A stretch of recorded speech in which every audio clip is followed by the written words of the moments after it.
My name is Richard Guerry. I'm the executive director and co-founder of IROC. It's uh, There it the is. Institute for Responsible Online and Cell Phone Communication. We just go by IROC. The two is silent. We're going into our 18th year of touring next year, which is insane to think about. And this all started. I come from the tech world. I actually started in technology in the like mid or late 90s. Started just building web pages and things like that. Got a job at an agency in Bethesda, Maryland, where we were basically doing internet marketing.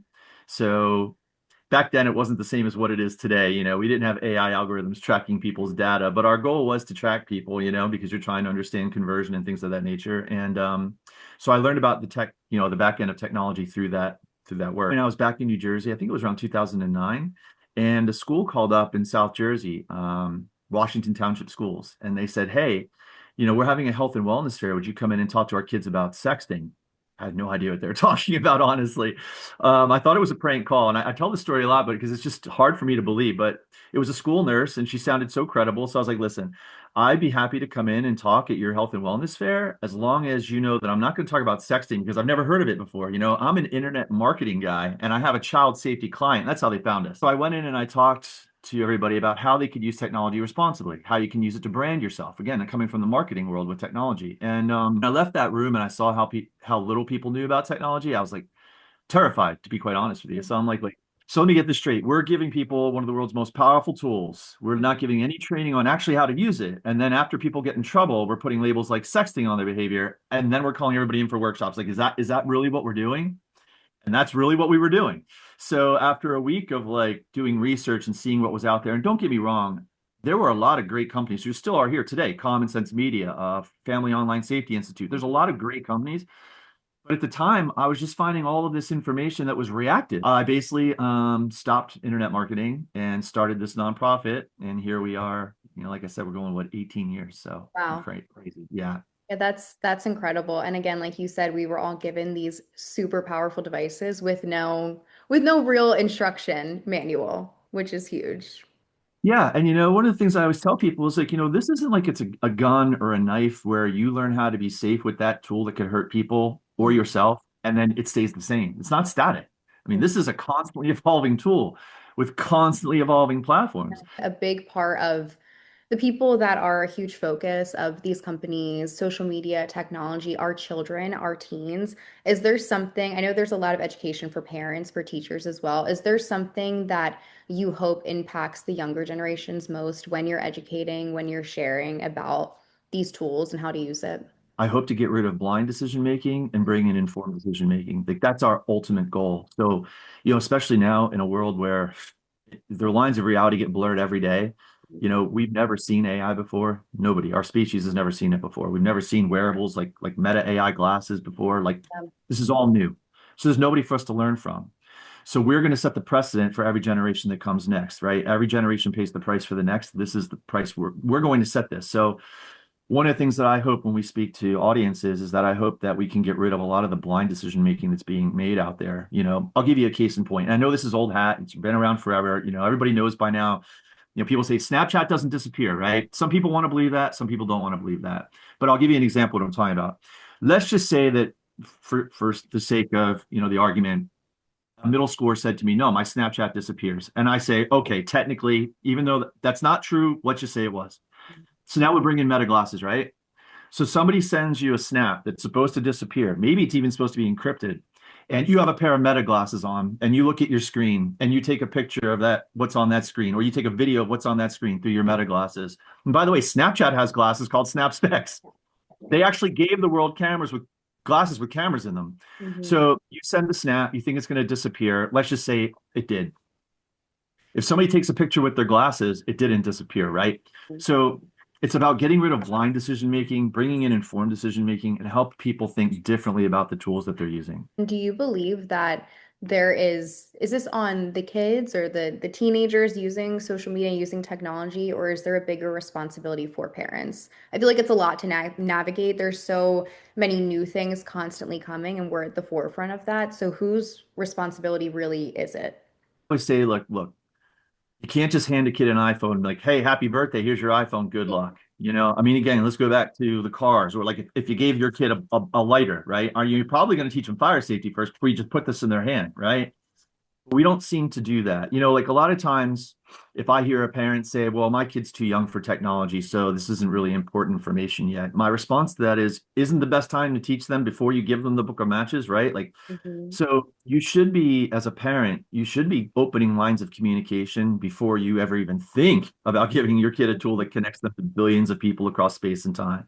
I put it on the parents in the sense that they don't have to know technology. Mhm. Tools and apps are always going to change, but the Mhm. mindset we apply to the power of those tools, and this applies to any tool, that's what matters. And so handing your child a tool that connects them to billions of people, what you need to be doing as a parent is installing the wisdom on actually how to use that tool. And this is again one of the things that we talk about on our programs. Our mantra is public and permanent. It's what we say. I probably say it like 1,000 times in an hour.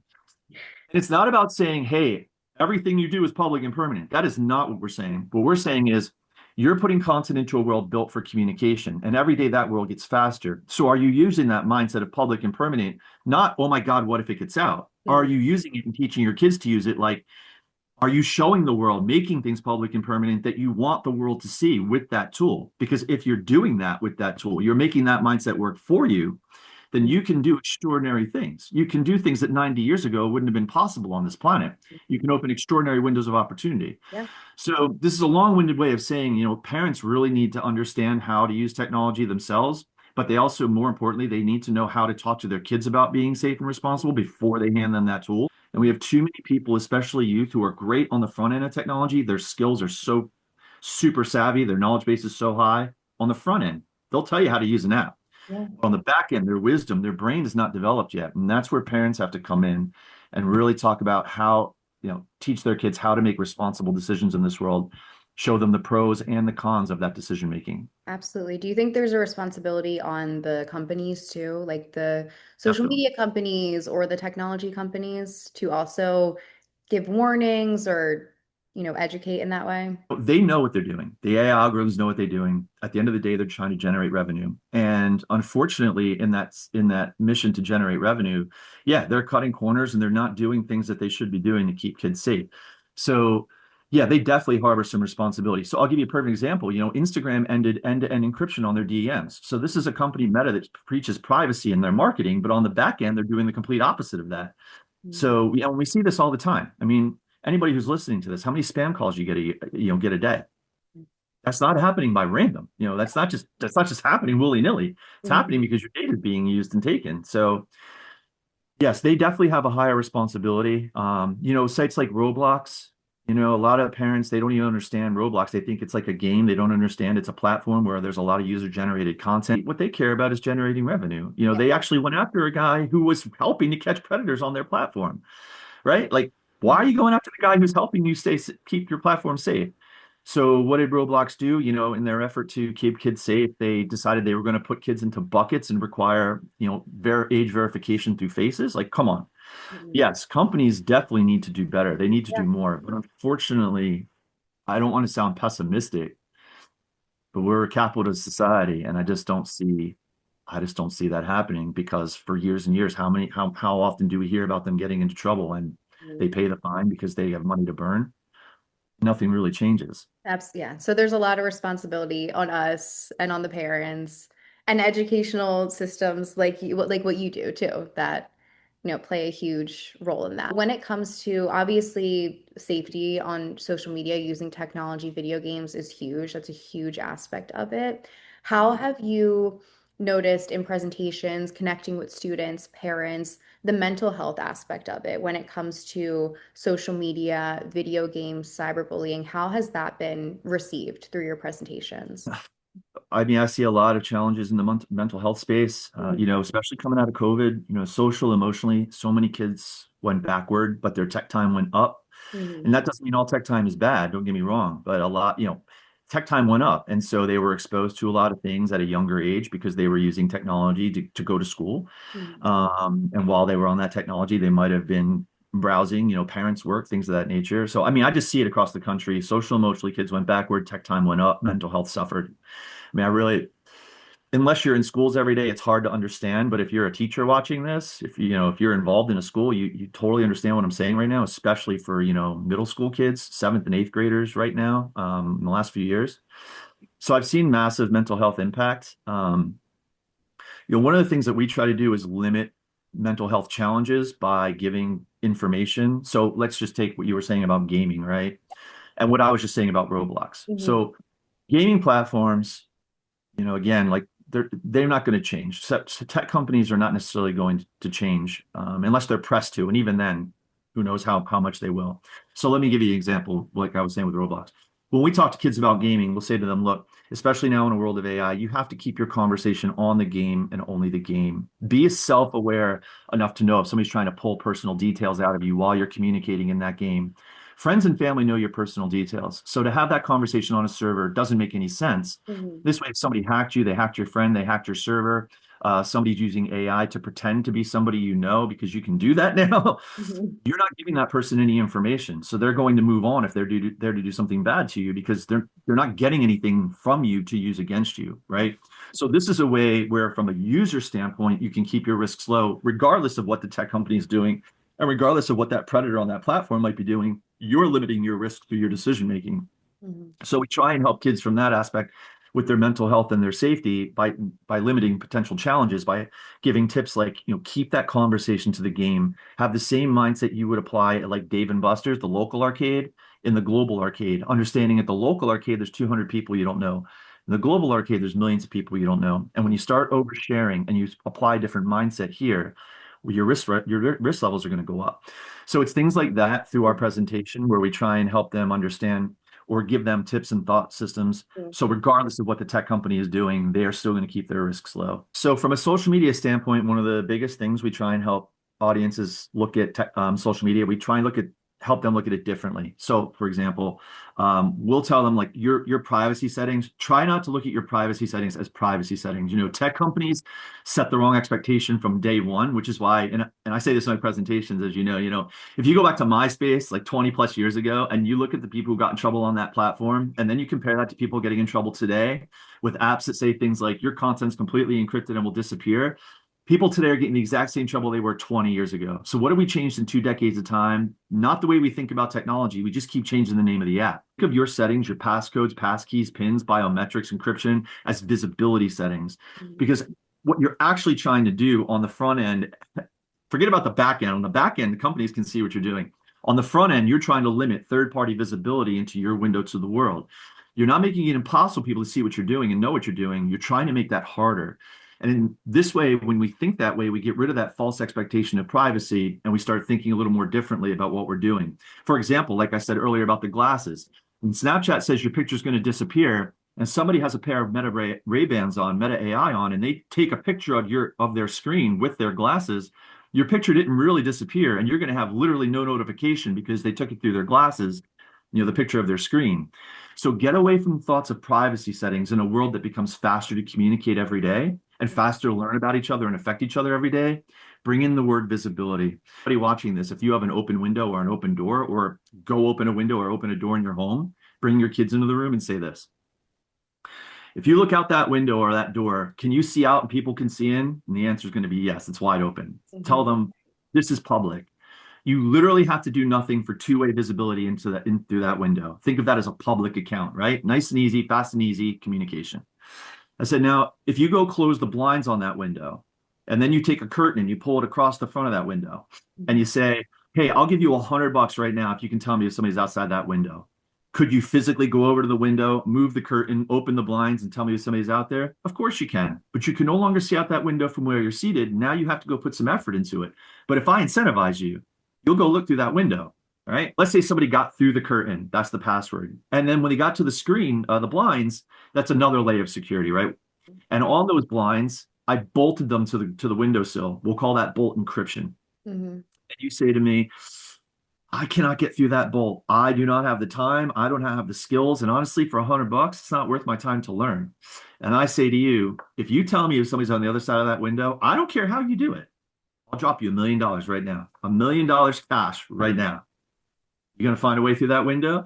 All these kids say, they're like, I'm going to get a sledgehammer, right? Yeah. That's called brute force hacking. One of them's like, I'm going to go out the back door and I'm going to come all the way around the building and I'm going to tell you somebody's out there. My point to the entire room is as soon as I up the incentive from 100 to $1 million, Hmm. you all started thinking, how am I going to go see through that window? This is the way that humans should be looking at visibility settings on their windows to the world. This is not a phone. We're not on a computer or an iPad. Your technology is not a phone or an iPad. It's a window to the world.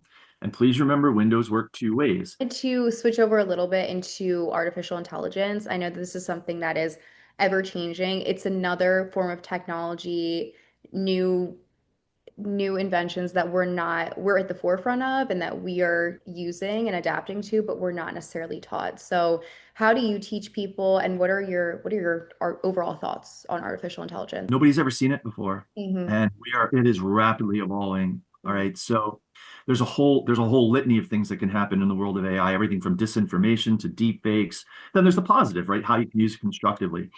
One of the things I always say, and I said this earlier, was like every generation pays the price for the next. So like when I talk to a room of students, especially like elementary kids, I'll say, hey, how many of you know it's not healthy to smoke? Everybody raises their hand. And I say, well, why do you know it's not healthy to smoke? And after some conversation, here's what it boils down to, right? So there was a time on this planet, humans, our ancestors, they didn't know the health effects of smoking. They were making what were called blind decisions. But over time, as people got hurt, we collected information, we pushed it into the public, we put it on packaging. So today, if a human buys a pack of cigarettes, they can make what's called an informed decision. It took a lot of people to get hurt first. When I talk to middle schoolers, I'm like, hey, anybody here an athlete? A lot of hands go up. I'm like, athletes, you ever hear the word concussion? They're like, yeah. I'm like, well, why are you learning about concussions? Because when I was growing up playing sports, you could be unconscious and they weren't calling a timeout for you if you got on your feet. So, like, do you know about concussions? And the reason is because early athletes got hurt for today's athletes to learn from.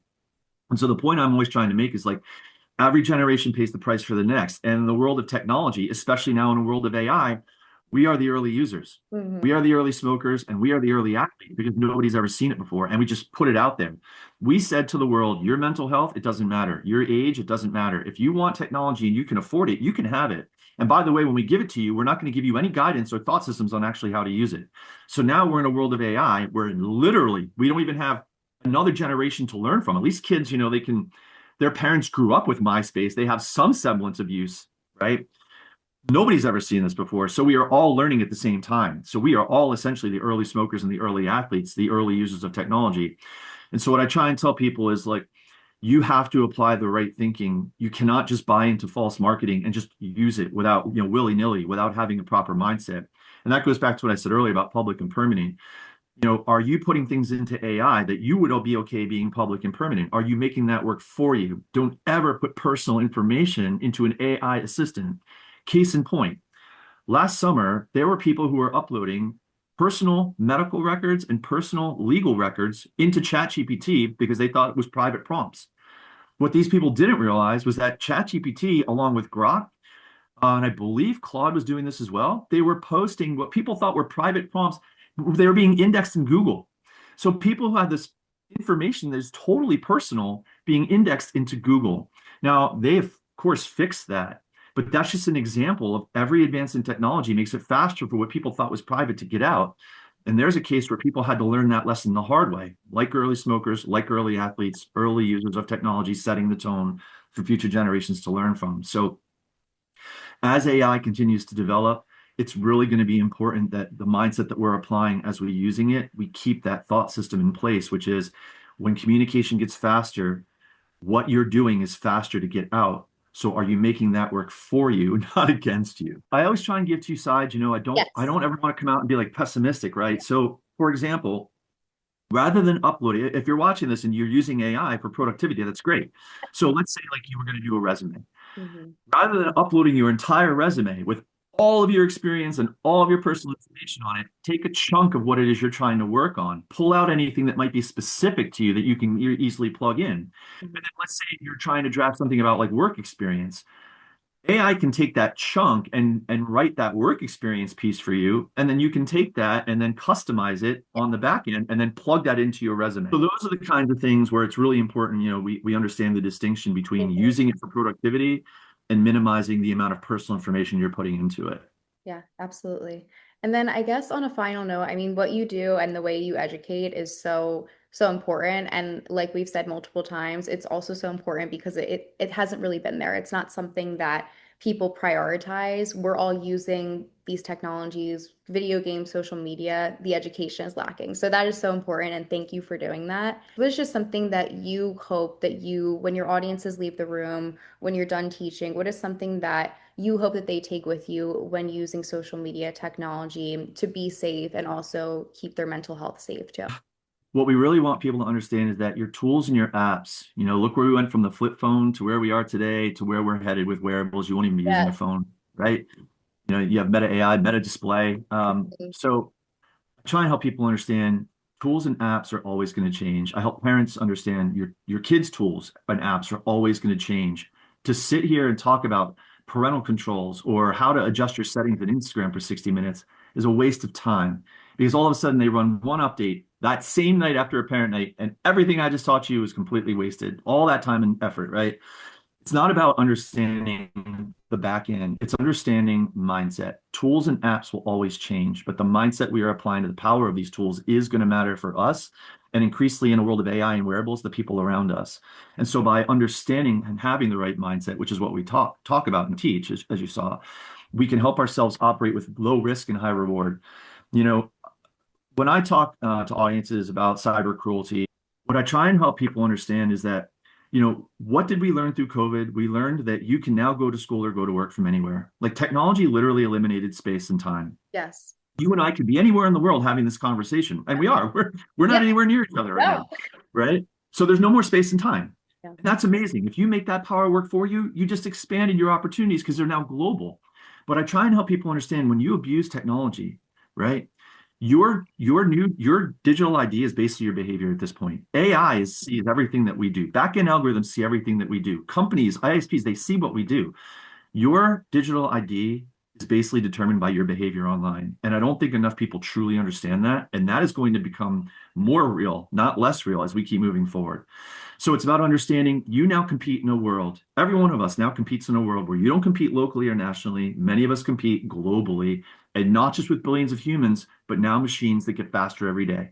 Yeah. So I tell people if you're going to be cruel online, if you're going to put exploitable content online, if you're going to build your digital ID as somebody who can't get out of their own way, why would anybody ever give you an opportunity? For example, I say to people all the time, let's say I was going to hire you to come work for my nonprofit, and your job was to do background checks on people. I'm going to give you a list of 5 names. All you have to do is tell me, should I hire this person? I should not. Are you going to tell me, if this is your job, you're going to tell me to hire person A, who every time you look at what they're doing online, you see they're trying to hide it through spam accounts and fake accounts and secret accounts. And when you finally do find those accounts, you see why they're trying to hide it because they can't get out of their own way. Maybe you're going to tell me to hire person B, who shows you every day on LinkedIn, IG, TikTok, YouTube, how talented, extraordinary, and qualified they are, which is awesome. That's what it's there for. Or maybe you're going to be like, bro, why are you going to hire a human to do this job when AI will do it for you far faster and for way less money? The point is, to my audience, nobody's taking person A. If you had to determine one of those 3 things, why would you ever take person A when you have the person who's showing you they're qualified or you have AI, which is going to save you money? And it's really important that our youth especially understand that as they continue to grow up where their competition levels will rise, Mhm. right? So these are the kinds of things that we really want the audience walking out of there understanding, Yeah. our ability to affect each other every day becomes faster. So the need for having the right mindset is paramount. And these are the types of things that basically come through in our presentation. Thank you so much. Seriously, this was incredible. I mean, your presentation a few weeks ago was very, very impactful. So I appreciate you coming on here and sharing more too.